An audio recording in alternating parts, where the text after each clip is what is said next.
The intro's not down.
Friday night edition. We are live on the WJRG television network.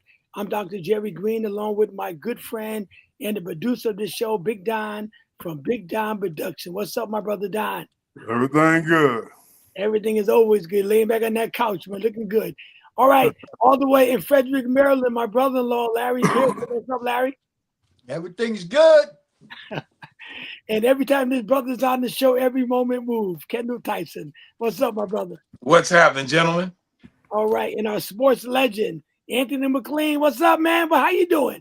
Doing good. Just trying to stay warm. And another legend that was smooth on Facebook. I saw that picture, Bruce, 5 years ago, and the later one, looking all smooth. We got the legend himself, Bruce Austin. How you doing, Bruce? God bless you. Everything great, man. I was getting a few flashbacks.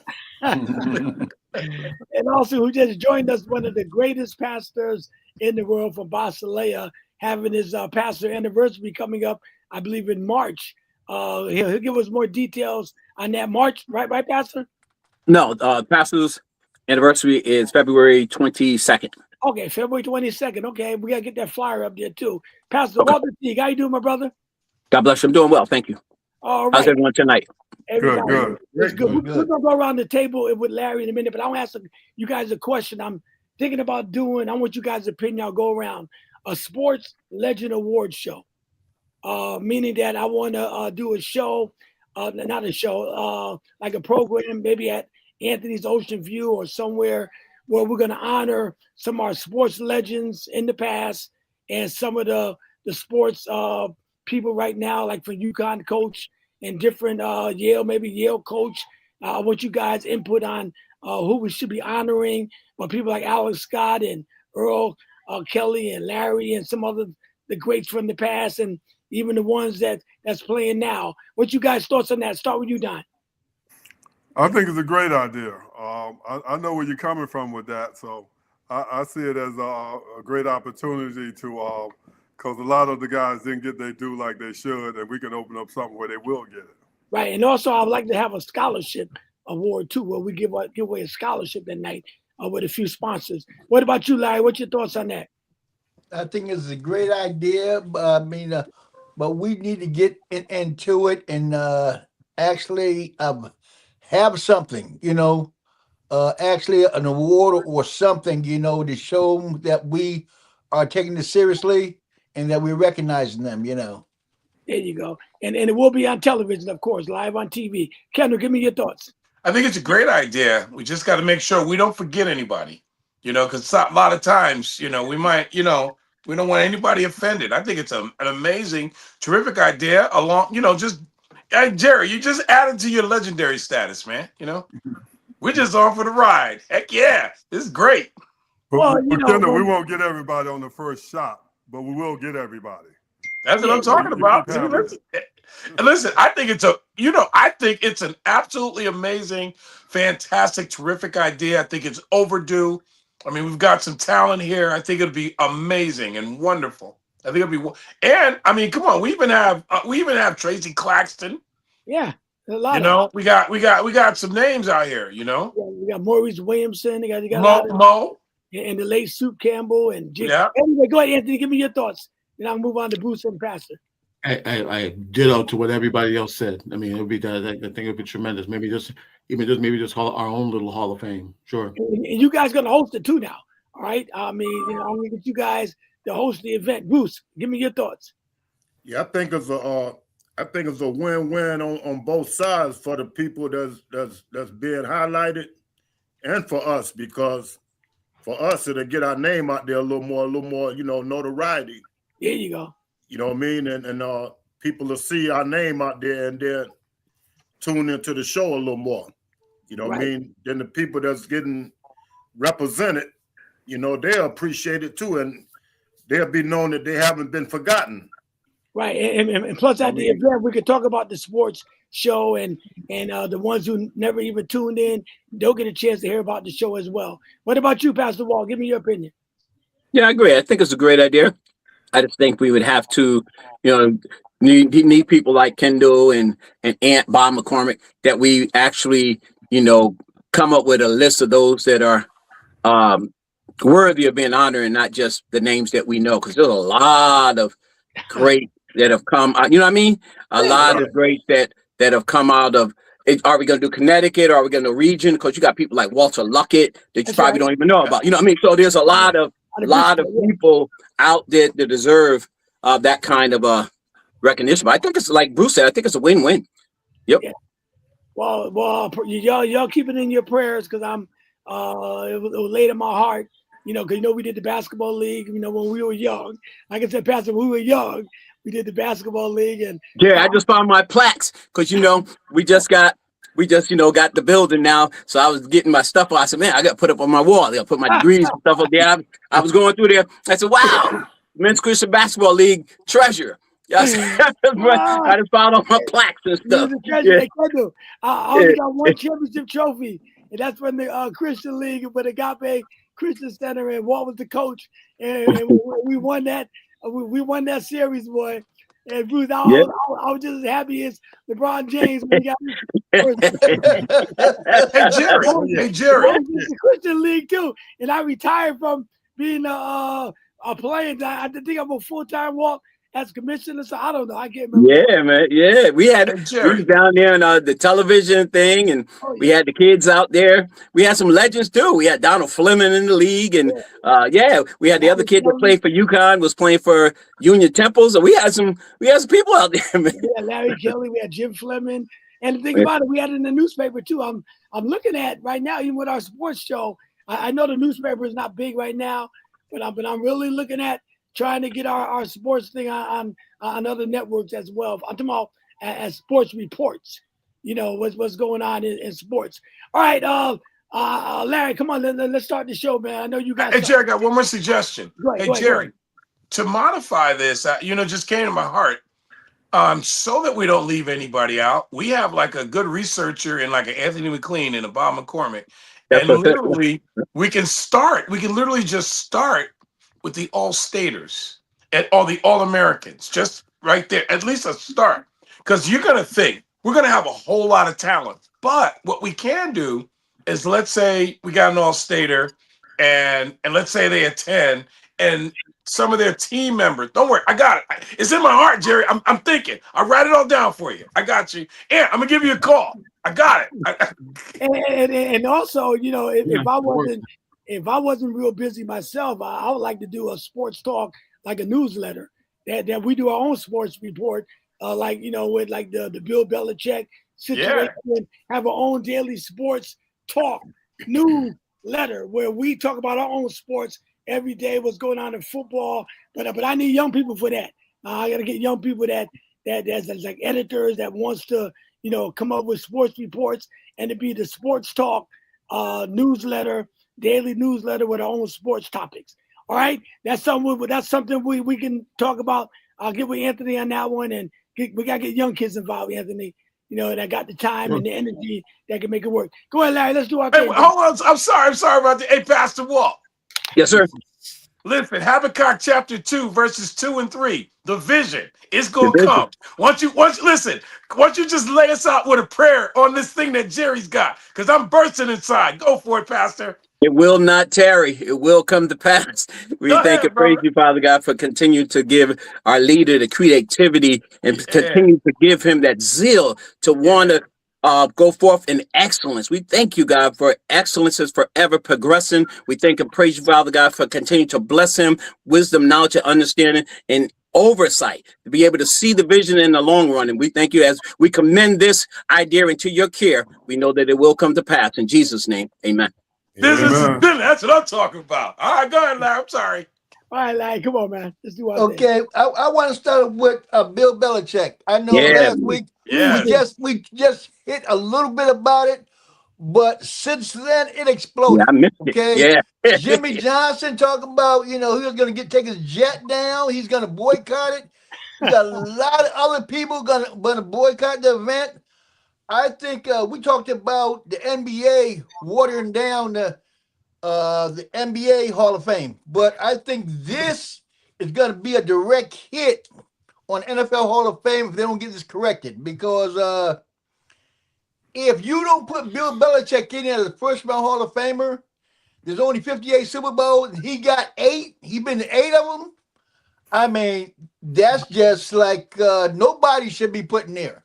If he can't get in there in the first round, because of stuff that you don't like about him, nothing to do with what he did for the NFL. You just can't get like that and just hold stuff against people because the NFL is built with like the NFL is supposed to be a gold shield. You know what I'm saying? And the shield should stand for something. And because people waited most of their lives getting Hall of Fame and still waiting, and then you're gonna do some stuff like this. I mean, to me, it gives them a black eye. Pastor, what do you think about that? Yeah, I'm glad you started with me first. I agree, man. I saw it. I would think I was listening to one of them. They said if Belichick don't go on in the Hall of Fame in the first ballot, they need to take everybody out the Hall of Fame. I mean, how could he not? I mean, who are you going to put in as far as coaches? You know, who is more qualified to be a first ballot Hall of Famer than Bill Belichick, who won 8 Super Bowls? I mean, come on. I don't know. When I heard that, because we were kind of not in the, we were doing our consecration thing. So I just heard the end of it. I was like, oh my goodness. I thought it was a joke. But I don't know. I don't know who would deserve to be in there on the first ballot Hall of Fame if he's not in. There's a lot of backlash. I guess what they were saying, and you can correct me, I know that this is the first time they're using this rating system. This is the first year doing it. But the thing is, they got it wrong. It's just like you go to the review in Sikorsky and they come back and they said, yeah, that ain't right. This is what they need to do. They need to amend whatever that decision, because this is a bad decision. I don't know how they're going to live this down or correct that other than putting them in, So, yeah, that's my opinion. Okay. Go ahead. Go ahead, Kendall. Well, this is one of those situations in which now we're exposing the sports writers. See, the people that are making these, that are voting these people in, are usually players that have not played the game. I mean, these are the same people that literally saw Albert Bell one year get 50 home runs and 50 doubles and 147 RBIs, and literally gave the MVP to Mo Vaughn, who had like 30 home runs. This is personal. We have to know that. He was the worst interviewer. On to the next one. So they were penalizing him for not interviewing correctly. This guy is the best 1986, 1990 Giants coordinator, 2 Super Bowls. This man has won 6 with the New England Patriots. This guy's got 8 Super Bowls. If there is one person that should have been a first round Hall of Famer, first ballot, he is the GOAT as far as the coach is concerned. This is personal. This is not sports professional. Matter of fact, this was supposed to be some sort of committee in which you got to add like 80% of the votes. Only 50 people voted. Show me those. Who are those 10 guys that decided not to? Okay, now, Anthony, does this Yeah, take the it's integrity out of the Hall of Fame? And if you were some of the people waiting to get put in, how would you feel? well, yes on the absolutely yes on the first part. Number two, sadly, there's still a lot of guys. The guy I just wrote about for the newsletter this month, Roger Craig. Roger Why Craig. isn't he in? Jim Marshall. There are a bunch of guys who should be in that aren't in. What's interesting here is that, and I knew we were going to talk about it. I did a little research of the Belichick era Patriots. There are only 5 guys of that era in the Hall of Fame, and 3 of them played more so for other teams. You know, Randy Moss, Gerald Revis, and Junior Seau. They're all in more so for their other teams. But Ty Law got in 2019. He played most of his career with the Patriots. And Richard Seymour, he got in 2022. What's interesting here is, even though it looks like it's kind of ridiculous the way that they're doing it, they're being consistent in the sense of there are not a lot of these guys from that Patriot era that are in. You know, Willie McGinnis isn't in. Teddy Bruschi isn't in. Now, if you're going by it, put it this way, if you're saying that you're keeping him out because of Spygate and Deflategate and all of that, okay. Yeah. Now, Kraft's not in. Kraft didn't get in his first year of eligibility as well. The real litmus test is going to be when Tom Brady comes up, which I believe is next year. I could be wrong, but that's the thing. And we all saw what they did to Terrell Owens as well a few years ago when he was the first ballot thing. For me, and I don't want to be too long-winded, but the biggest complaint to me is, especially for Hall of Fames, I feel like current living Hall of Famers should have a larger say than the sports writers, because unfortunately these sports writers they get in their feelings and everything. And look, we know he wasn't the greatest guy interview wise and everything else. It just makes it just really silly. And when you look at all the major Hall of Fames, if you go back to like the 40s and the 50s, 60s, 70s, 80s, there's about 4 or 5 guys in each one of those eras that you say to yourself, why aren't they in? And this just adds to it. To me, you got to change the way it is. And like I said, me personally, even as someone in the media, I would listen to a former player or a former coach before I would listen to any other journalist, because they've actually played the game. They know what it takes, to what have you. But yeah, it's all this is done is just tainted not just the Pro Football Hall of Fame, but it's tainted all of them, because there are loads of guys that are in there that should be in. And then there are loads of guys that you say to yourself, why are they in? But forgive me for going a little long with that. But I mean, that was my whole thing in a nutshell with this. But yeah, there's no way that he shouldn't be in. I mean, there are people. I know, hold on. But we're talking about Willie McGinnis and all those guys. Yeah, but there's an argument that they weren't the best at their position in their time. He is the greatest coach of all time. Period. Absolutely. So how can you say, you know what I mean? There should not even be arguing. Now, if you go, what about Steve Carlton in baseball? He never gave a good interview. Am I right? He's in. Okay. So, and don't get started with the whole Pete Rose thing, because I know. But they got an argument because they say he cheated, and I see what that is. But yeah. Right. Yeah.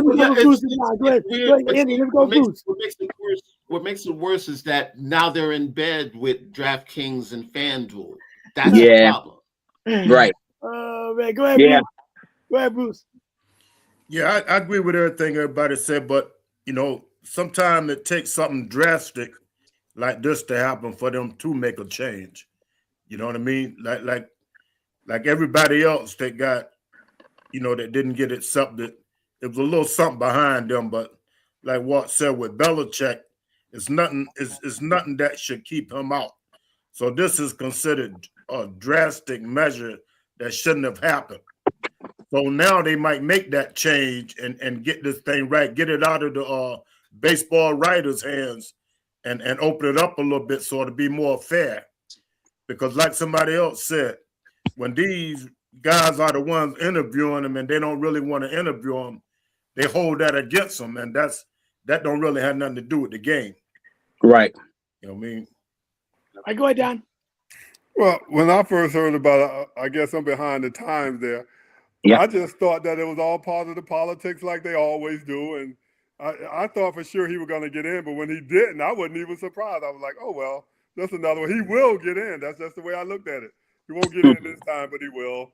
So I didn't go into all the aspect of it the way the rest of the guys did. I just thought, all right, this is politics. They do this all the time.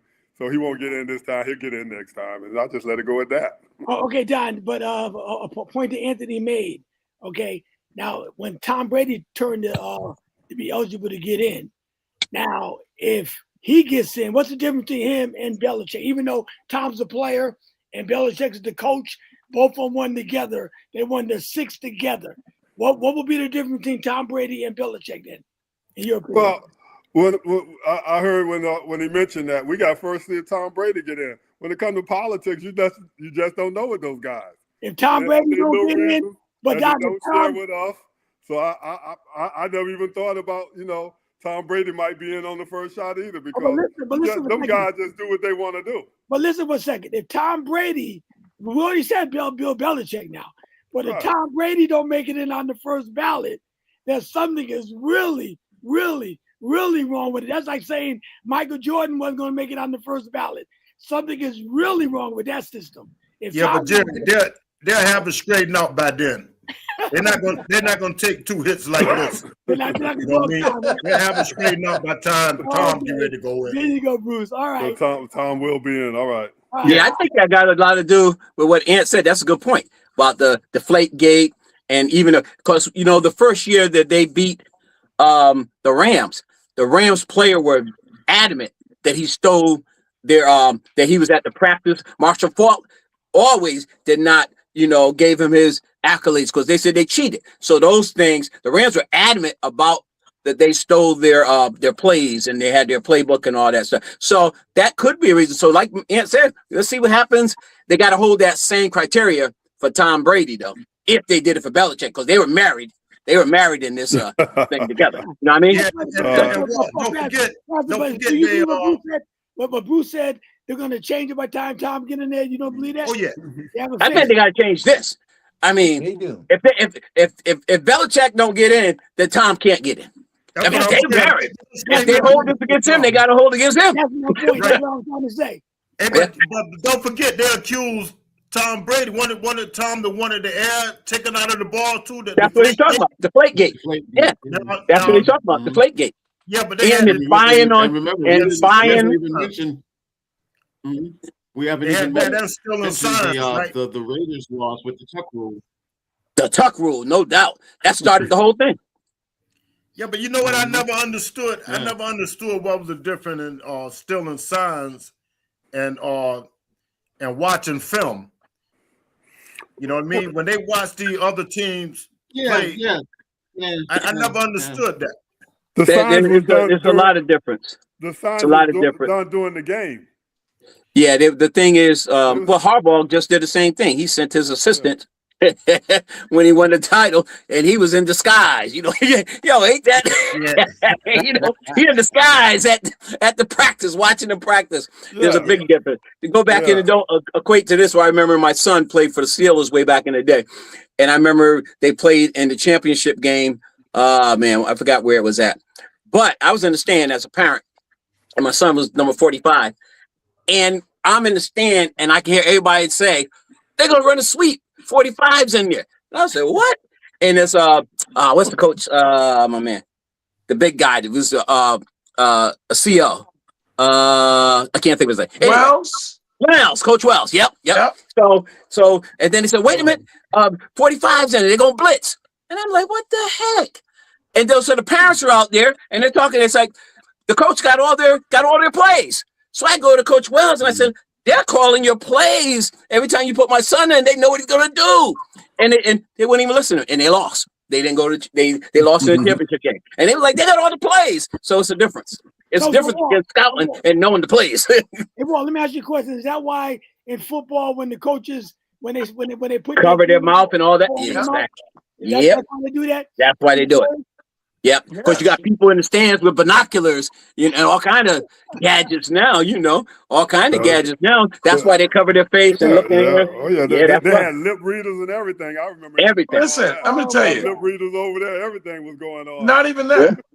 All my boys played. You know about white knuckles, and you know about your knuckles up, your knuckles down. If a lineman's down, his knuckles are in. He's leaning forward, running play. If his knuckles are out, pass play. My nephew used to play quarterback, and after he came out of the huddle, if he walked, it was a running play. If he jogged, a little pep in his step, it was a pass play. He couldn't help himself. Sometimes it was a play in which we used to watch a guy, and he would pat the ball as soon as he pat the ball, we knew he was passing. He didn't know how, so this is all part of the game. Those are tendencies. Yeah, that part of the subconscious. Because you gonna pat the ball, so I gotta calm myself down because I want to calm myself and get this throw. I calm myself so I don't overthrow. So they usually just pat it. So they're calming themselves. Yes, that's what film study does, though. That's not stealing plays. That's film study because you're looking at tendency. That's what I'm saying. Once you get past the tendencies, let's say you get past the tendencies, start looking at the plays. I mean, it just seems like it would be the natural evolution. Like you'd want to know the plays. But Kendall, what's funny? I called Pastor Walt one time during the football game because I noticed in every game the quarterback will pat his foot and the guy in the backfield will run across the field. Yeah. I was saying to Walt, well, why are they doing that for? I didn't know why, but every quarterback was doing that. They pat checking the defense, see if they're playing man to man or if they're in zone. So if the guy don't run with them. If they don't run with them, they're in the zone. If they run with them, they playing man to man. That's why they do. There was one quarterback, nobody knew what he was doing. Omaha. That's that right.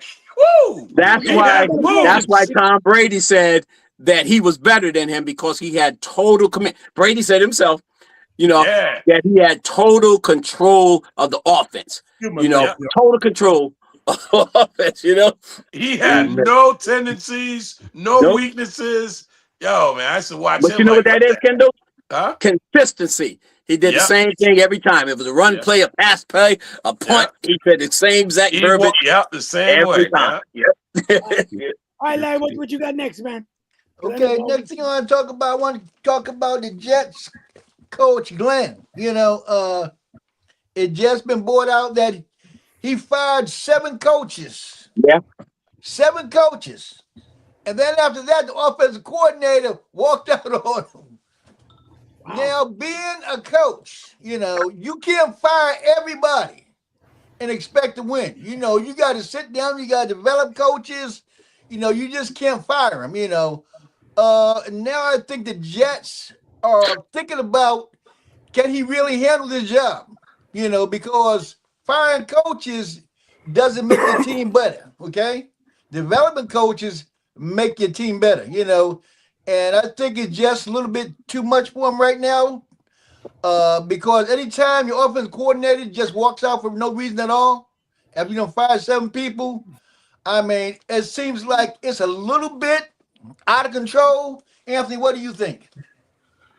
I think a lot of that was also coming from Woody Johnson as well. So we're going to keep you, but you're going to have to get rid of some of these guys. And I think, sadly, it's a lot of him, covering his butt because his leash is he's going to be on a short leash this year. I think, especially if they get off to another bad start. But and the timing of it too, because you're going into a heavy season. You got the draft combine coming up. You have you have the off season training programs as well.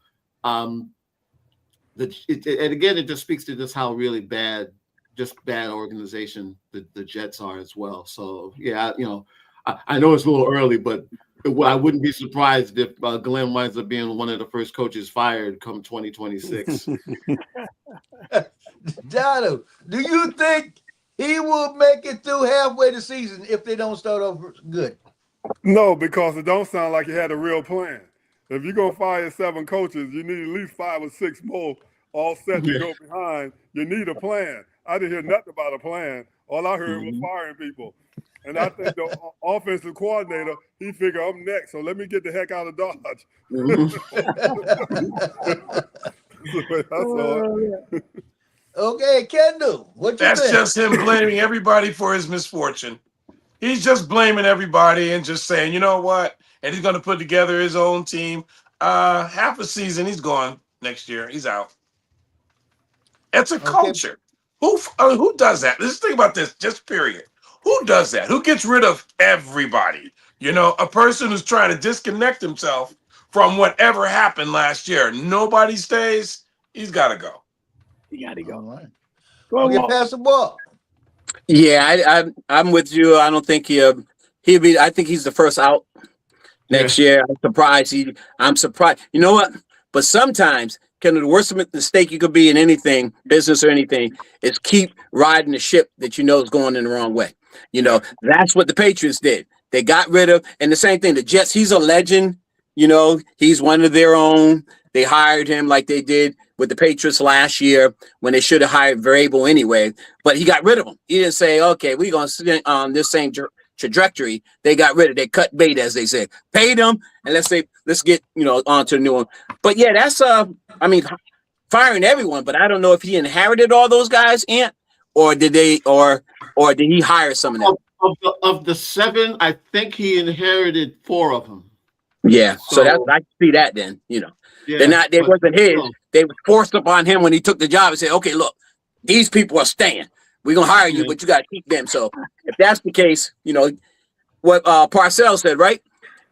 Yeah, right. If I'm a cook, I want to pick the ingredients. And Parcells he's the absolute antithesis.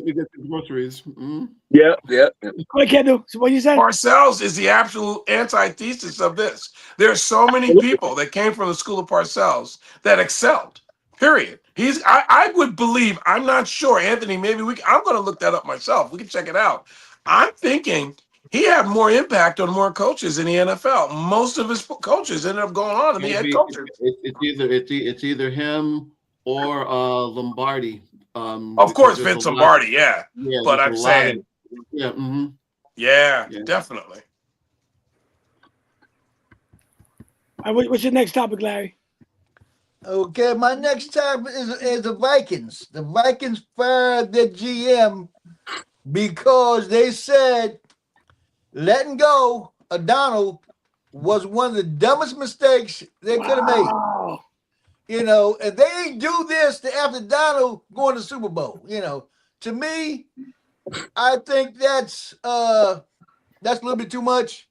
You done made the decision. Everybody agreed to this, and he goes to the Super Bowl, and then you're gonna fire the GM. I mean, that's a little bit, much for me. What do you think, Kendall?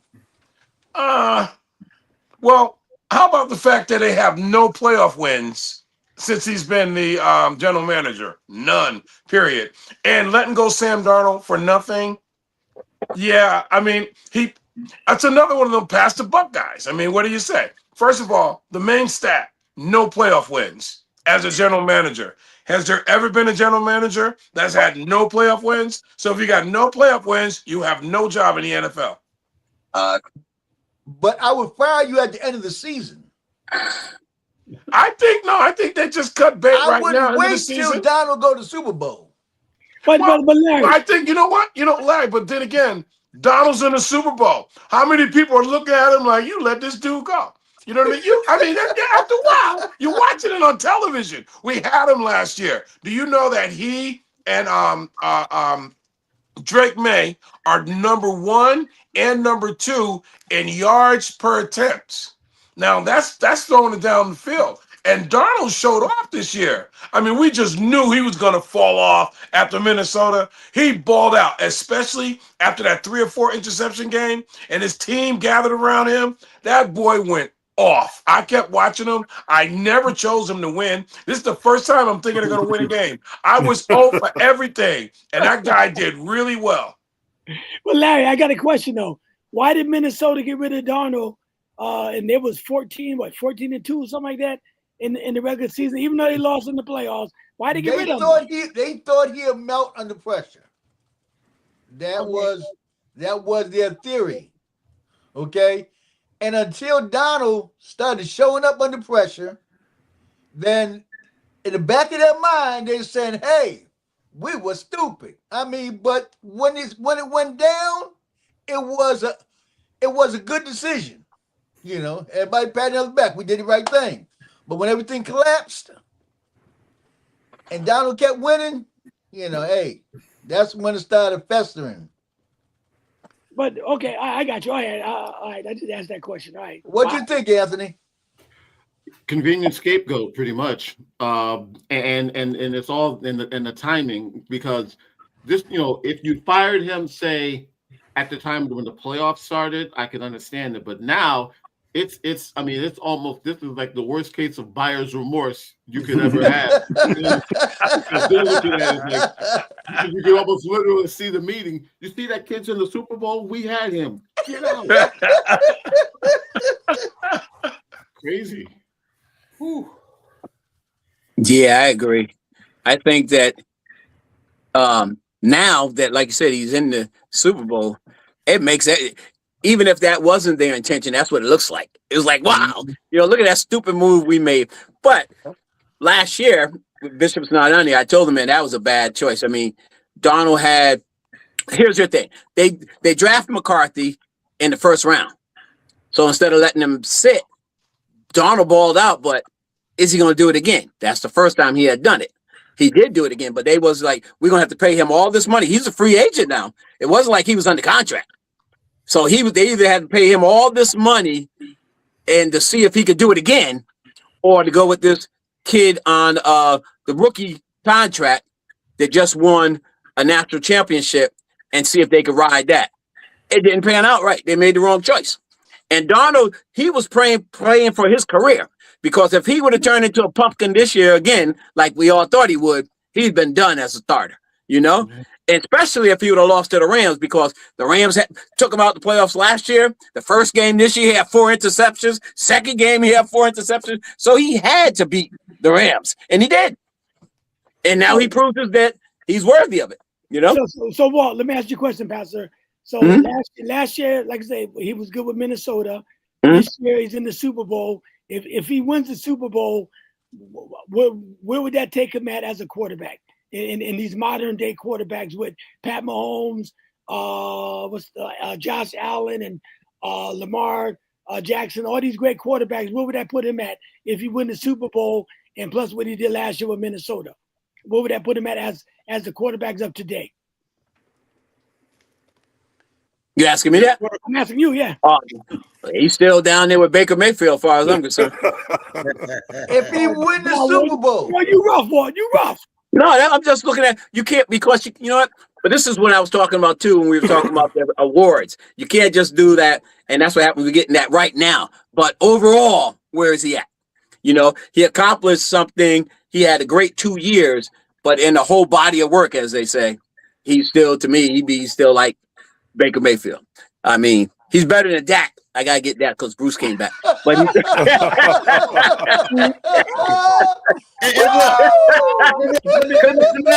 Bruce. Come on, Bruce. I have to get you in there, man. Wow. Yeah. But yeah. Say that you said it like his body of work, right? Right. Now, I'm looking at that as the same way they're looking at Eli Manning.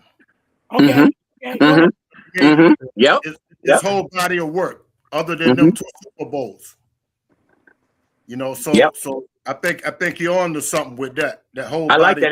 That's a good comparison. Yeah, that was real good. I like that. That's a real good, because Eli Manning beat the best of the best twice in the Super Bowl, and he didn't make it in the first ballot. Yeah. I don't even know if he deserves to be in it at all, but he's got it because he had, 2 Super Bowls. But his Yeah, but body of work, don't say he should be there. he And got doing it in denied. New You York know, as well. he was up for the Hall of Fame this year. He got denied. Okay, that's what I'm saying. Yeah. Yeah. All right, go ahead, Yep. Anthony. You want to say something? Oh no, Yep. and the fact that he did it in New York. I mean, there's a lot of guys like that. Like Kurt Warner was great those early years with the Rams. In the middle, when he was with Arizona? wasn't all that The great. Giants. But then he took Arizona to a Super Bowl and he Yep. got in. So And I'm a Rams fan, and I didn't think he should have got it. well, yeah, well, it's look, we were talking the other day. Jim Plunkett's got 2 Super Bowl wins. Does he belong to be? Should he be in the He Hall of should Fame? be in. Yeah. Well, if Yeah. Dan Marino's in it, he should be in it too. Then we got Super Yeah. Bowl wins. What Donald Franklin said, and I agree with him. They're playing to win what? To win a championship. Everybody's playing to win a championship. If you don't have one, that's your fault. All right, you can blame the team and all that. If the guy got 2, he got 2 under his belt. Okay, and that's the bottom line. And that's his award.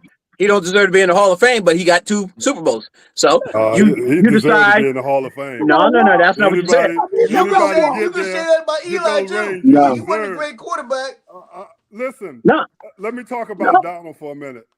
Right now, I wouldn't say that he's going to be up there with Lamar Jackson, all those guys, but give him at least 2 more years to play like he's playing now, then he'll have to start getting in the conversation. You only look at last year and this year, Jerry. I think it's too early to crown people this early. But if he win a Super Bowl, Lamar and them up at his level. Exactly. That's what I'm gonna say, Larry. That's exactly what I'm gonna just say. saying he's probably That's going to right. go. That Super Bowl could get him in the Hall of Fame, but still, I mean, what if he just bum out next year? But What do you Lamar guys ain't say even make a Super Bowl. Lamar But won John, jobs. and then when I asked the question to pass the wall, my question was, how are you rating him with the quarterbacks of today? If he wins the Super Bowl and he was 14 in with 2 with Minnesota last year, the same basically with Seattle this year, and win the Super Bowl, I mean, is his name up in lights with them guys as well? With Josh I Allen, would Never got name- the quarterback for the Rams that one of that year. They came back. right? Go ahead, Bruce. I would put him above all them guys. Okay. He did 2 things. If he won Super Bowl, that means there's 2 things he did that nobody else did but Tom Brady. Won 14 games in a row. Allen, Jackson, none of them did that. You know what I mean? Now he come back 2nd year in a row with what he up to 15 games now with the playoff games or something like that. Yeah. You know what I mean? How you gonna put him below them guys and they haven't even sniffed the Super Bowl? But my boy did that I guess you're already. right. He did it 3 times. Oh man. So what you're saying though, Jerry, for Bruce, but what you could say is, did he have 2 of the best years better than them? But his career, Super Bowl, I mean, a Hall of Fame is about a career. It's not about a season. Yeah, but see, a lot of guys is late bloomers. Yeah. Look how long it took Peyton Manning to win Super Bowls. You know what? But that's a good point. If Peyton Manning had that same baggage, they said he couldn't win the big one. That's why he had to win it, right? And he His won thing it, was, and he okay, won it, he and they can't put win him the in the big Hall one. of So Fame. once he won the big one, that went away. But Yeah, that's until what I'm he was saying always a about great him. quarterback, but he hadn't won the big one. So that's what that monkey that Donald got off his back was. He can stand the pressure. He won't melt in the bright lights. They can't say that anymore. They can still say that about Josh Allen. They can say, "Oh, he can't take him to the promised land." They can still say we on the same page. Yep. That's for sure. But I'm hearing you. That's why the coach got fired. But he still got fired the year before last. He was on a hot burn up seat, and then they went that far with nobody. But then the owner said, "Okay, that's enough. You done maxed out, bro. You done maxed out." All right, go ahead, Larry. What you got, man? Because I wanted to bring in Terry Bradshaw again, but I'm gonna leave that alone. Go ahead, Larry. Okay. I want to get on Flag for a minute because Flag is the first teenager in NBA history to hit 49 points during a regular season or playoff game. The first ever. 49 points. Yeah, but 49 don't forget, Larry.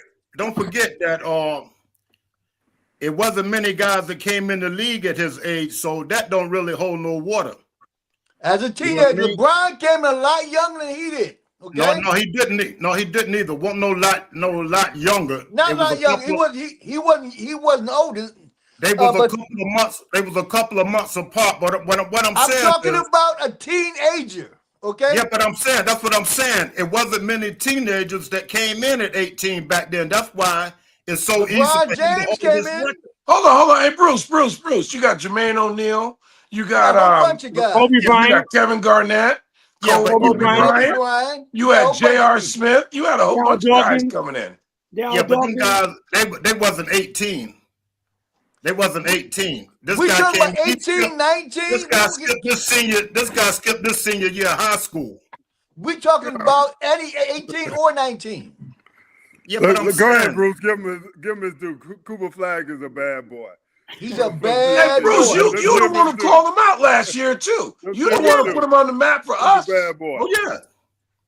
And do you think he on pace with LeBron James? No. As of right now, he's definitely on pace. He might Right be- now, he might be yeah. He ahead got a of him. long way to go. But No, I said he's he's saying same at year. this stage. He's talking I about think that. their stats are similar. Yeah, he might be ahead of LeBron. So I You know guess what I mean? he gonna take Dallas all the way to the. Oh no. They're not talking about that. They said as of right now, as after how many games as being a rookie. They're not saying it's playoff and all of that. He hasn't made it And that far yet. he's Well, going against his Duke teammate Newpel tonight. Yeah, but And last time they played against each other, they scored 83 points. They're doing it again tonight. No, last night. They played him last night. It was last Oh, night. I missed it. Sorry. Yeah. But, hey, Flag got 49 and Cooper had, I think, 38. Canupo had 38. That's what Yeah. it was. Wow. Yeah, that was a great game, man. I watched that game, man. And Carolina's on a 4 or 5 game win streak. But does he look like he's going to be one of the greatest players of all time?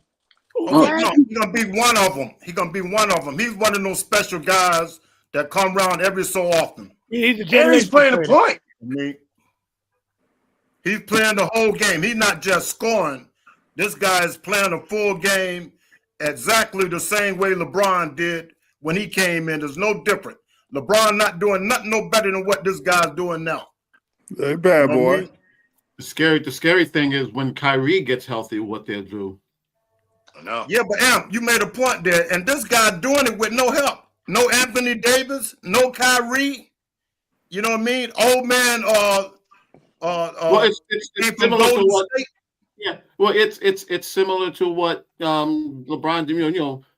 LeBron didn't have a great cast that first year in Cleveland as well.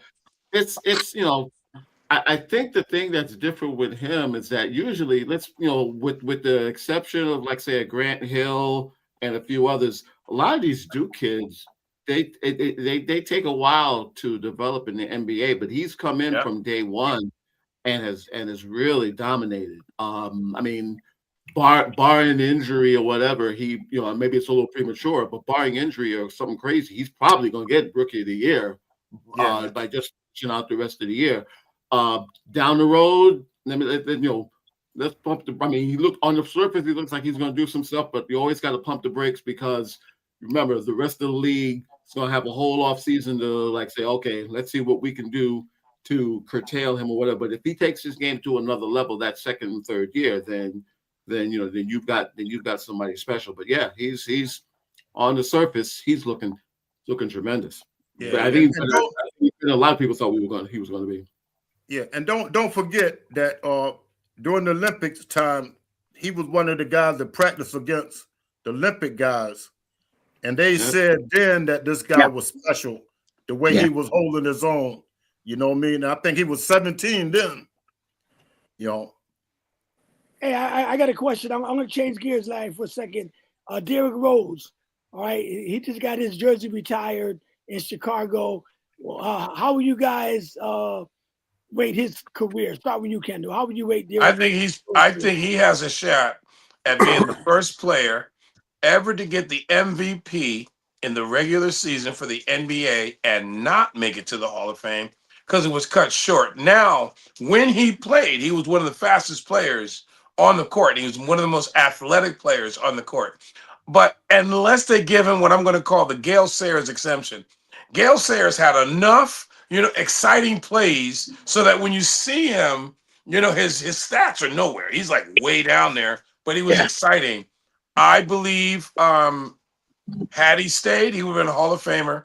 But he was an MVP, and I think that based on his career being cut short after that two-hand dunk and then messing up his knee, he may be the only player in the NBA history get the MVP and not make it to the Hall of Fame. Okay, so if his jersey got retired, what about Dennis Rodman? Should his jersey be retired in Chicago? Yeah, but the difference with that is Dennis Rodman wasn't a hometown hero. Derrick Rose was from Chicago. From Chicago. Yeah. That made a big difference. His name was like John Williamson in New Haven. Yeah. We'll retire him. Yeah. I think since the NBA watered down, eventually he's gonna make it in. Since they watered it down, similar with him and similar here with Grant Hill. Grant Hill would have been an all-time great, but he got hurt. So it's the same kind of thing. And they put him in. Yeah. Because Grant Hill, I mean, the year when he played with Duke, and they beat the Running Rebels. I mean, you didn't think he did it. He was probably the one that helped. He was the only athletic guy on the team. Yeah. So but yeah, I think that's gonna be the same thing. Because when he was healthy, Rose was, he was fearless. He was. Yes, he was. Youngest man ever to win MVP. Yeah. Yeah, he reminded me, he's not in the same caliber like Allen Iverson, that's fast and fearless, go to the hole, same kind of guy. But I think the same thing like with Grant Hill. You could see that if he kept trending and stayed healthy, he would definitely have been a Hall of Famer. And he's in. Oh, yeah. But do you think he gave everything he had to, as far as working out and all the other stuff? Because he had a tremendous game until he got hurt. Do you think he gave everything he had? He wound up playing over a decade. So yeah, I think he's probably at least I know the thing with him is that he probably retired at least 3-4 years before he wanted to, and it's unfortunate with the injuries, and it's always tough because like Kendall was saying, in football you had the Gale Sayers argument, but then you had the Terrell Davis argument. Yeah. Now what they did was they put them both in. So with the NBA, it's up in the air. I'd vote him in personally if I had a vote, because to me, the guy that he reminds me a lot of in his scoring and his slashing was Bernard King. He was he was a killer when he was healthy. Come on, Derrick Rose. Yes. Yeah. In his days when he was healthy, he was just as much of a slasher as Bernard. And it took Bernard a while to get in as well. I think it took Bernard it took him about 6-7 years before he finally. But you think he was good as Bernard King? No. I think he was a slasher type scorer like that. Yeah. But the difference between Bernard King more athletic.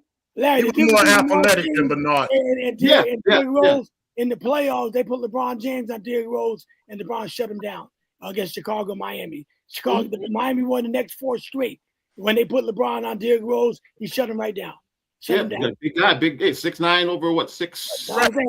You wasn't going to shut down Bernard King though. No, nobody shut down Bernard King. You weren't going to shut down Bernard King. I don't care who you put on him. Okay, you wasn't shutting down Bernard King. All right, and you get no argument from that. Oh no! Yeah, I was gonna say, nah. When I was at his game, there was nobody stopping him. Yeah, you get no argument. Bernard, but that's when basketball was different like that. You had Bernard, Adrian Dantley. They were the same kind of players, man. They wasn't that big, but but Bernard was more athletic than Adrian Dantley, though. But they was the same kind of player, Yeah. Okay. Hey, Bruce, I read a topic the other day about Kevin Durant, and someone, they always going to throw this in his face until he win another championship. They said Kevin Durant wouldn't have no championships if it wasn't for the Golden State Warriors. He jumping out a 73-9 team and winning 2 chips. Would you hold that against Kevin Durant? Do you think it's true? No, You know the reason why. You know the reason why I wouldn't hold it against him, Why is that? because he was the MVP. He wasn't carried. You know what I mean? He went to a good team, but he wasn't carried. He was MVP. Well, he was the a best big player on the part of it. team. I'm not gonna disagree with that. He was the best player. I mean, if you're gonna do that, you might well hold Kevin Garnett and Ray Allen for going to Boston and teaming up with Paul Pierce. But Kevin Durant was also that team wasn't that great before that. Larry. They But was he was great. also the best They was player great. on OKC too when he was on that team. But there, that's what I was thinking, Jerry. Because when you said about would he have won one, I think if he would have stayed with OKC, that same team, I think they would have beat Golden State because Golden State didn't have nobody to stop Kevin Durant. Who was going to hold Kevin Durant if they came back and played each other? They didn't have nobody on Golden State to hold him. And James Harden. Yeah, I know. I'm just saying, but so I'm saying if he would have stayed there, I think he was still with them because they had him beat that year. Yeah. That's the thing. When he went to Golden State, he made the difference. Cleveland couldn't beat him because every time they got down the fourth quarter and LeBron or one of them would score, Kevin Durant would score again. That's why he was MVP. They had nobody stop him. He was scoring. I would have loved to see them play one more year with I'm telling you, man. I'm serious. I didn't want to see him play another year with him. Yeah, but nobody was going to beat Golden State. Go ahead. And you want to No, nobody was going to beat Golden State. Historically wise, you also got to look. I mean, are we going to blame Kareem for leaving Milwaukee to go to LA? Are we going to get on Moses for leaving Houston to go to Philly? I mean, you could. It's to me, that's another one of these where the media needs to just beat up on somebody, and Durant is convenient. Now, you know, we don't beat up Barkley for leaving Philly and going to Phoenix and not getting it done. But it's my thing has always been look at the whole history because there's only like a handful of guys that stay at that one team for years. I mean, as much as it burns me, the fact that Walt Frazier ended his career with the Cleveland freaking Cavaliers, there's just something fundamentally wrong with that, you know. Thing, when Kareem left Milwaukee and went to LA, they didn't have a bomb squad. They didn't even have a whole team. Wow. You know what I mean? So, they didn't have a bomb squad when he went to LA. Went to the best team with the winningest team in NBA history. And you had him down 3 games to 1 too. You had that same team down 3 games to 1. That's what I'm saying. Beat you, then you're gonna join that team. That's where the problem comes in for me. That's right. That's the problem. Well, you know right what? there. Getting to know Westbrook later on, I think that was one reason why he left too. Well, that turned out to be the reason why he left. Yeah, getting to know Westbrook and stuff, he was just ready to go. Okay. You know? And he know if you're gonna go somewhere, you might as well go where you're gonna win. But I think he was tired of playing with Westbrook. Yeah. Okay, I'll go along with that. I think that was the main reason, Don. And it was the reason. And he played a summer with Steph Curry, and he just saw what kind of game he would have. He could play if he had someone that could hit that outside shot. Remember that team had what? Cephalosha, who should not have been starting over Anthony Harden. That made no sense to me. You know what else too? Like I was saying a week ago, why nobody never blamed Michael Jordan for bringing Dennis Rodman and them boys over after Detroit had just whipped on their butt? Yeah. Well, they had to replace Horace Grant. That's why. Hey, Bruce, man, you got some good stuff going on tonight, Bruce. You got to go. John Sally, Dennis Rodman, James Edwards. Everybody. Then he brought Robert Parrish into a whole Robert Parrish. Yeah. But you know what? Because with that one right there, though, what Bruce was talking about, they had the perfect matchup against the Lakers. You had Sally, 6'11", holding Magic or holding Worthy. You know what I mean? They just had a match. You put Rodman on Magic because Magic was bullying Michael, so they took him off of him. Put Rodman on him. You know what I mean? So I'm just saying they just had the perfect matchup. And he started off with James Edwards. They throw the ball in the post to go up to make Kareem play defense. You know, so they had a perfect matchup. You know. No, I got remember how Rodman get on Malone too, drove him nuts too during those two times that they played. It was nobody. See, Rodman had that mobility. See, it was nobody that he couldn't hold. No, that's right. No, he was probably, no doubt. He's probably one of the best defensive players we've seen, you know. Yeah. And he could have scored. I'm glad he tried to score against the Lakers because if he didn't try to score, Detroit would have beat him. He wasn't the scoring leader in college. He was the scoring leader in college. Yeah. It was a Yeah. junior college. Junior college, he was like a top 5, top 10 scorer. That's what I mean. Yeah, he could score. Yeah. But listen, But Jerry, to go answer ahead. your question, Jerry, Yeah, they're always going to hold that against him until he wins another ring. there And you he go. There's going to another be a ring. little blemish on him for that. Right. Whether When he fair or win not, another ring it's now, always will going to be be there. join somebody like OKC at the end of the bench. You know, that's the only way. Or unless he joined like the Spurs. You know, on the No, end he of the got bench. he with a good team now. He got a good team he with now. That Houston, Yeah, I like I them. watched him the other night. Yeah, But but he need to win. He need to Yeah, win. but the he reason gotta why- win. Get that monkey off his back. Yeah, but Yeah. the Yeah. reason why he joined Golden State too to beat LeBron James because he knew he Yeah. couldn't beat LeBron in OKC and Golden State couldn't beat LeBron where they was at. So if they could hook up together, they could beat LeBron James in Cleveland. They was afraid of they feared LeBron a little bit on that. And they And never liked LeBron either.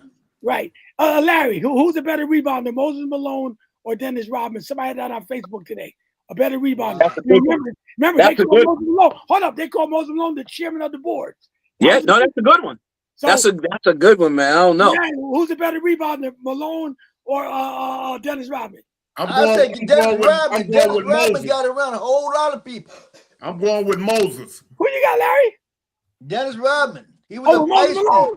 Oh, Moses Malone. Dennis Rodman. You heard me. You Who heard you me. got, Don? Who you got, Don? I got to go with Moses. I like the big man, of course. Who you got, Kendall? Listen, I'm taking the easy way out. That's a dead heat for me. I can't call that one. They're both great at their time, right there. You got to call it, Kendall. Give me one. Give me Oh one. man, I Hey, mean, don't come be like on. I mean, Henry's we're gonna not go on. Don't be like 4-5-4. I'm gonna go with Dennis Rodman only because I saw what he did to Shaq. That's the only reason why. And I saw what Mo did to Kareem. Okay. Oh yeah, well, okay, yeah, that's true. Not only Kareem, he said about Boston and give me 4 other players. And Off the street. He said, "Give me 4 players off the street, and we'll beat Boston." That's and then he still took him to 6 games too. That was with Houston. Hey, listen, I'm just and you know you got Moses with Dr. J, and you got Dennis with Michael Jordan. I'm just gonna go with Dennis, huh? I gotta go with Dennis. The chairman of the board. Who you got, Anthony? Come on, Anthony, talk to me. Will Chamberlain? I know.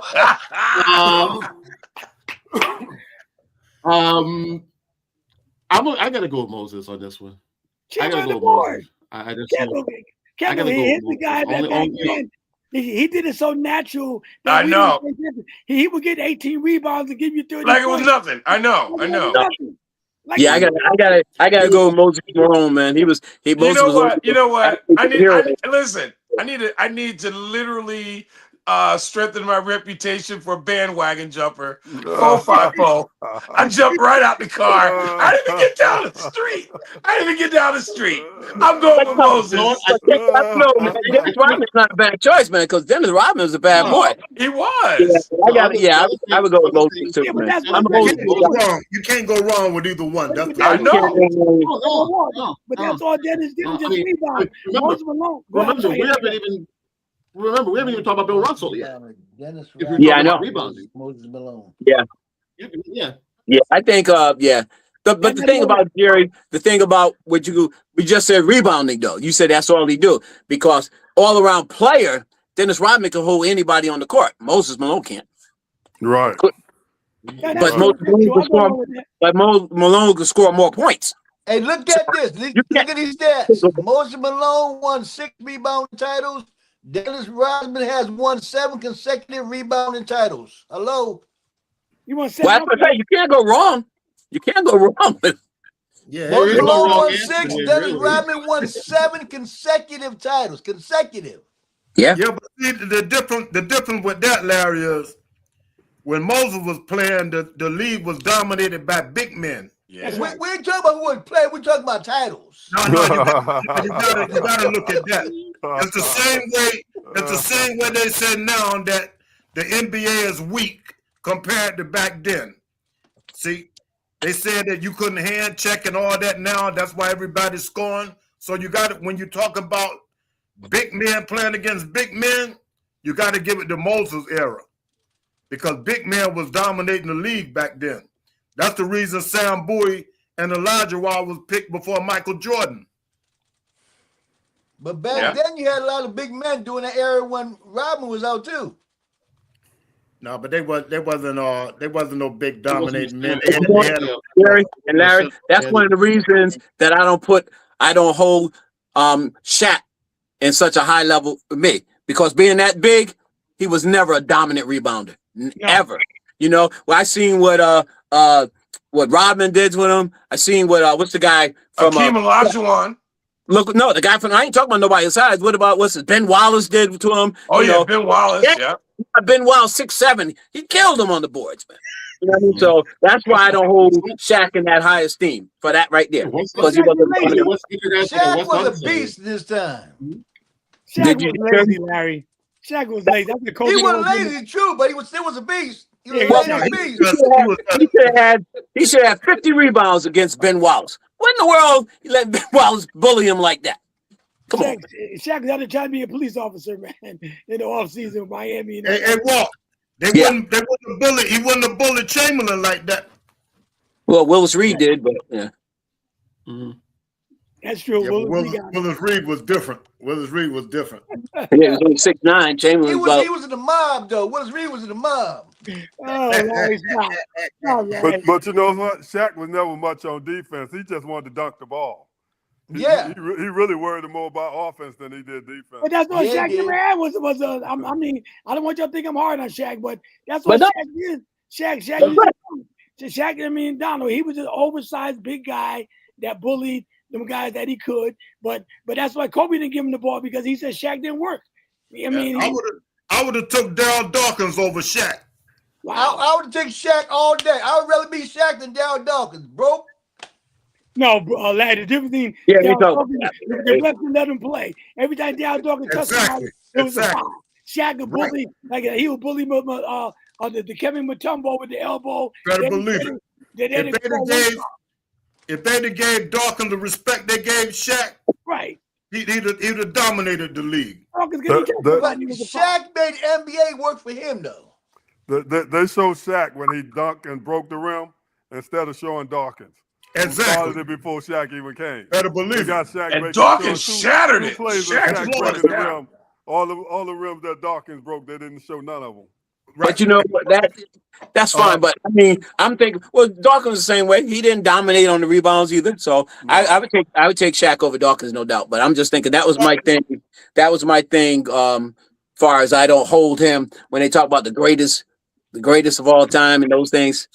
Yeah. Because of that right there, that's what I hold him.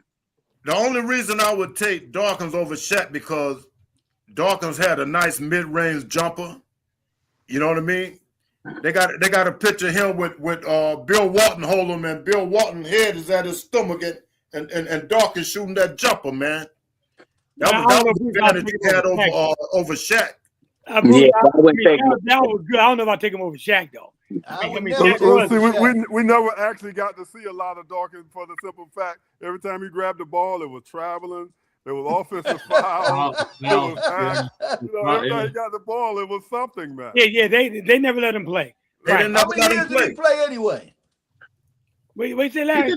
How many years he did a decade. He did a decade. Remember, some of his best numbers was when he was with the Nets. Right. Yeah. But yeah, it's just, with him, it was like that was during that period of time when, forgive me, it was like big black man, they got to call foul on him. They never. I can't think of any other NBA player that caught that kind of mess for whatever reason. Because he called it Chocolate Thunder. That's why Chocolate Thunder. I mean, he was ahead of his time. He was really man. He was dunking on them left-handed, right-handed. Right. He was ahead of his time. Then he's on the same team with Dr. J too. So they didn't like that, man. Two brothers dunking on all the white boys. Now he tried to scare people. You know what I'm saying? Yeah, but most big men can't jump. They that's big, but Darryl Dawkins could jump. Yeah. You know what I mean? He had that athletic ability. He was calling out his dunks. Right. You know, named them. dunking on Dave Collins and them boys. They didn't like that, man. Oh man, he was killing them, man. The ref didn't give him no respect. Right, Man. they didn't like that, man, back then, man. Not no Darryl Dawkins, straight out of high school too. Come on. Yeah. I mean, no, they didn't like that at all, man. I think he still has the record for most personal fouls in a season, which is crazy.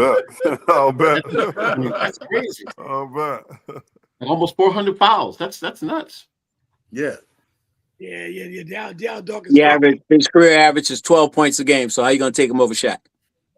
Well, the point is, he could have been a little better on his career, but it was quickly an offensive foul every time. That's why that means he has no technique. No, well, I mean, Shaq. I would probably take Shaq over Dawkins. Yeah, but I'm just saying we didn't get the chance. Need elbows and everything, man. We didn't get the chance to really see a full Dawkins out there. That's all I'm saying. We never got the opportunity. That's true, Don. That's true. All them calls. No, right. that part I'll go along with. But I still took Shaq over him. But Darryl Dawkins, he was ahead of his time. That's all. He was. I mean, they never saw a big man like Darryl Dawkins at that time play the way. But Darryl Dawkins could have never linked up with Kobe and got a championship. Why you say that, lad? You don't know. How do you know that? Because the way Darryl Dawkins played, when Darryl Dawkins wanted the ball, he wanted to slam it. You never know him for assists or anything like that. Well, you didn't really know. Not true. Shaq wasn't really known for that either. Yes, he was. When he got ready to dunk that ball, he wasn't passing to nobody. Larry, right. Okay. This is a whole different subject, though. But now, Shaq won 3 MVP trophies in a row with the Lakers, all right? Right. But who carried the Lakers in the fourth quarter during most of them runs? Was it Kobe or was it Shaq? Because they could just foul Shaq, put him on the field. That's why Which came over to hack Shaq, so he couldn't give him the ball. Right. You know? Kobe Bryant. First year was Shaq. The other 2 was Kobe. Kobe Bryant carried the Lakers in a lot of those series, but Shaq was like the face of the league. So Shaq was the one that got most of the glory.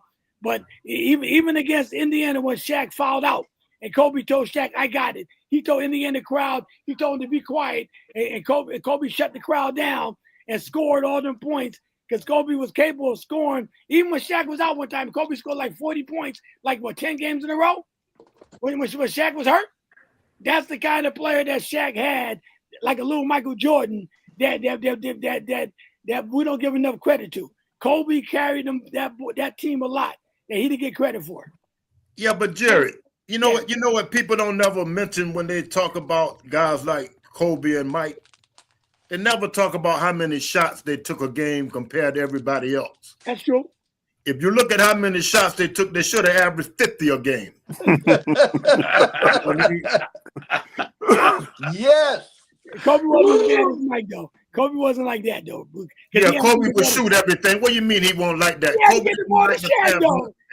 Derek Fisher had to get his shots. Robert Horry got his shots. Come on now. And he had to get the ball to Shaq. Who averaged the most shots on the Lakers? Shaq. Kobe. It's not even close. Well, Larry, you got to look it up one day for me.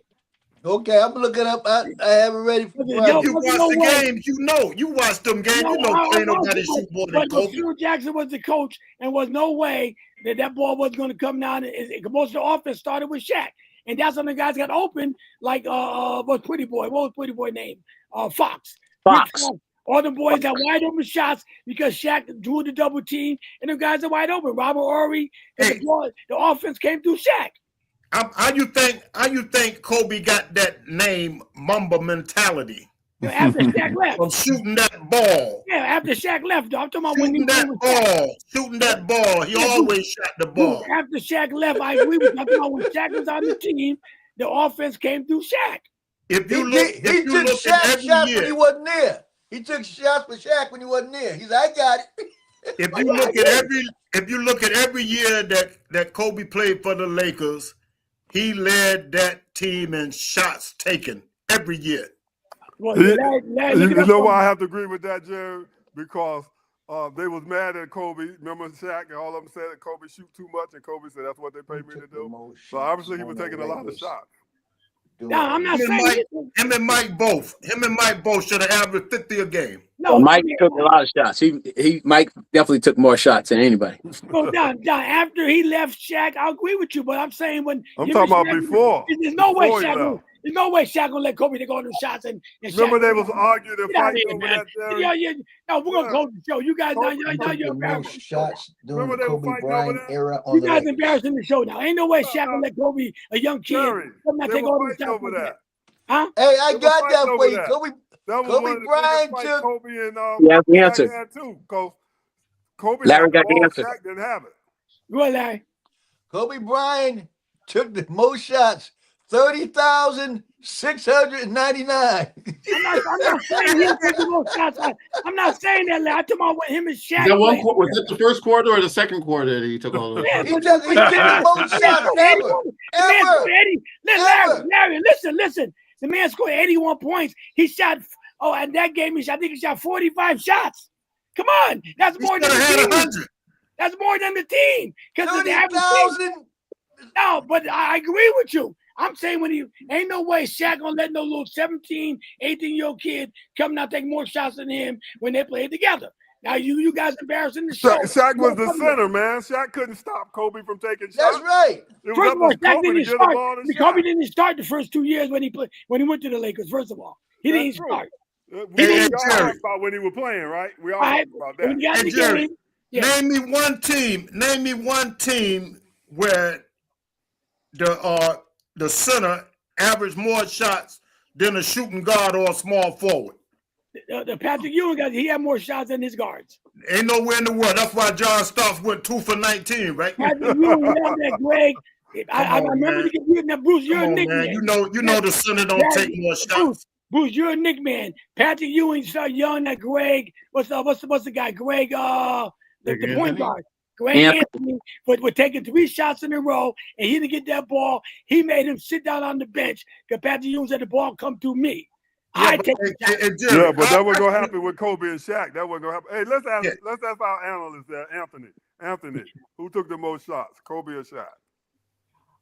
I would think on the average, Kobe's got to take more. Maybe it might be a sort of thing where I think it was like, say, Kobe shot 27 times and maybe Shaq shot 20. But yeah, I think when he was entrenched in that lineup, I think he definitely took more shots. Oh, okay, because I'd have to look at the numbers. You know why too? You know why I'm not there? Because Shaq got double, triple team. That's why, and the guys are wide open. Oh, now you're moving the goalpost. I know. He didn't get double team, Bruce. Just finished arguing us down. Bruce, he didn't get double team, Move it Bruce. over here. Bruce, he didn't get double team, Bruce.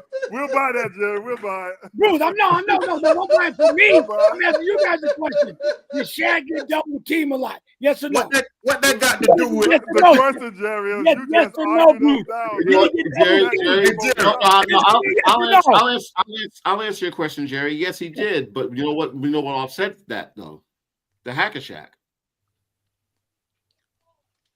Right. The Hacker Shack offset that because they knew that they would, that was their way of stopping him. The Hacker Shack. So for every time that he got double teamed, they also put him on the line. Put him on the foul line. In their mind's eyes. I watched the Lakers a lot back then.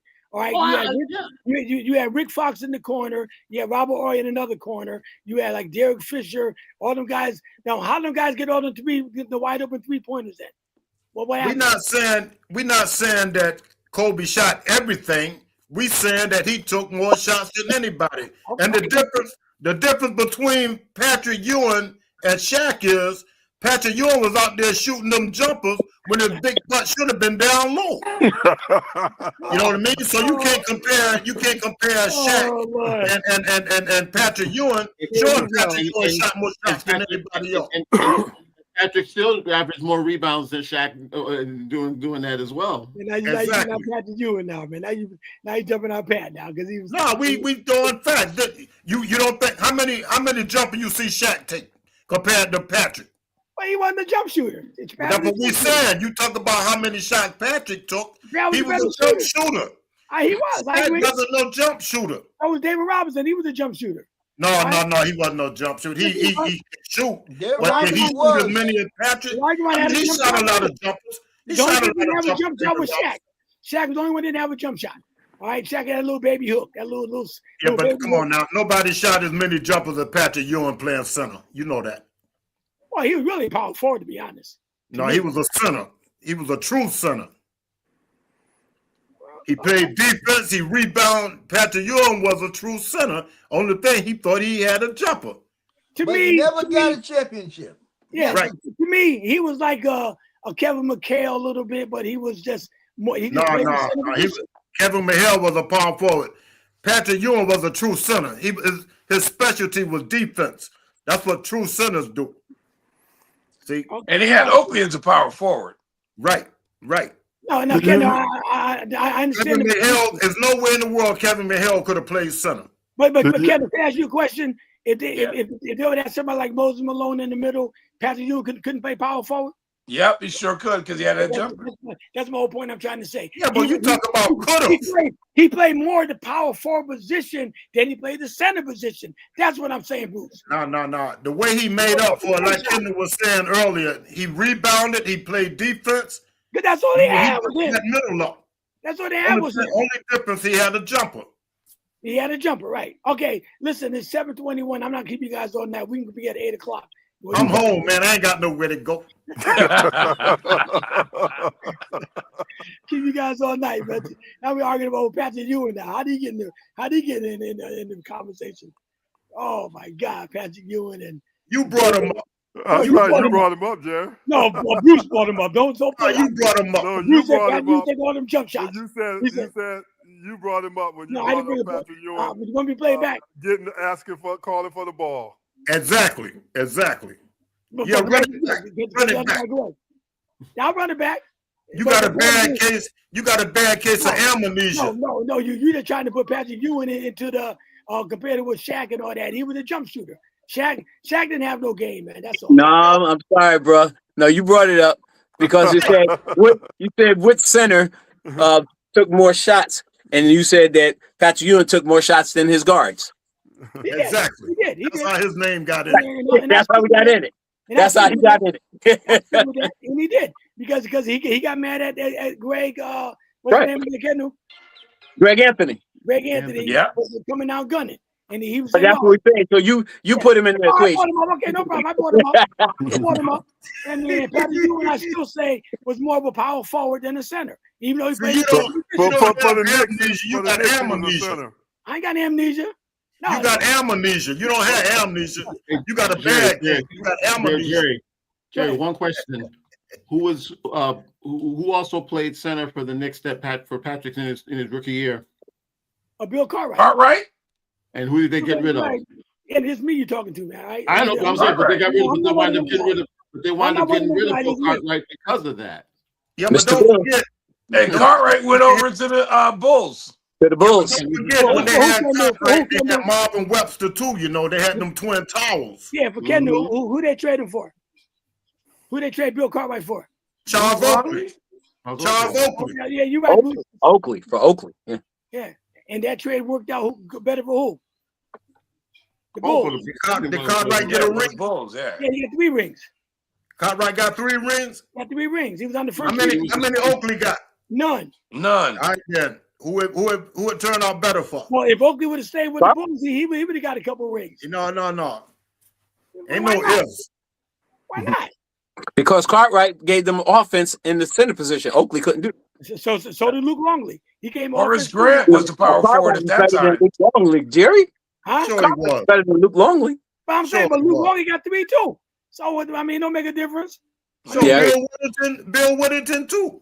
That's Yeah. my point. So Yeah. if He was more of a backup. all the guys Yeah. that went to Michael, they got a ring.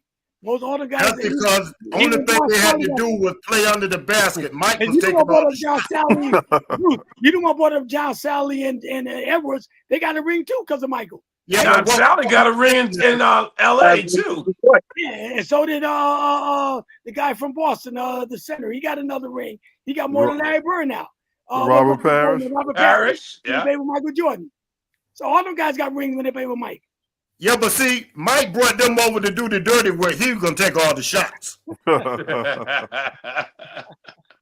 gotta do all the dirty work. Yeah, he had them to rebound. Every center that played, they didn't have to worry about him taking no shots.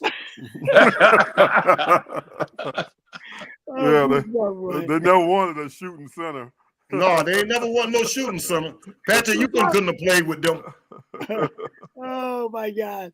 So that's why Mike and Kobe, Mike and Shaq could never get along, right? Or Mike or Chamberlain, the guys could never get along because Mike want to shoot all the time, and the guys said, "No, give me the ball down low." Hey, I remember back then. Most everybody around the way was Knicks fans, right? And they was to talk about Mike. They said, "Man, Mike should get this and that because he shoot everything." You know what I mean? And they feared Mike too. They were saying the same thing about Kobe when he came. But didn't the Knicks fear Mike though? They ain't feared him. They just couldn't beat him.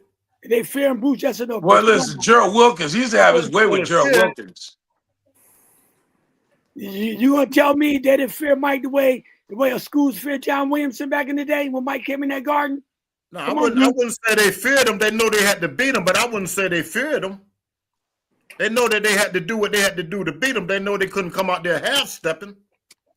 You know what I mean? I wouldn't say no basketball player that got confidence in themselves gonna come out there scared of somebody because they defeated right away if they do that. If you ain't got confidence that you could beat somebody, you're gonna lose every time. I mean, then obviously you don't believe in the fear factor then. You don't think I don't believe in no fear factor. Unless you Mike Tyson. I believe in the fear factor of you Mike Tyson. No, I'm saying, but you don't I don't know basketball. See, on the basketball court, all them guys. Bruce, that's the question then. Then why did Utah in Game 5 food poison Michael Jordan with a pizza in Game 5? And the series is tied 2-2. Why? Probably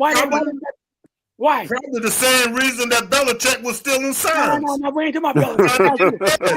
I'm not talking about Belichick. Why for the same reason the Celtics put the Lakers in the hotel with no heat. Right.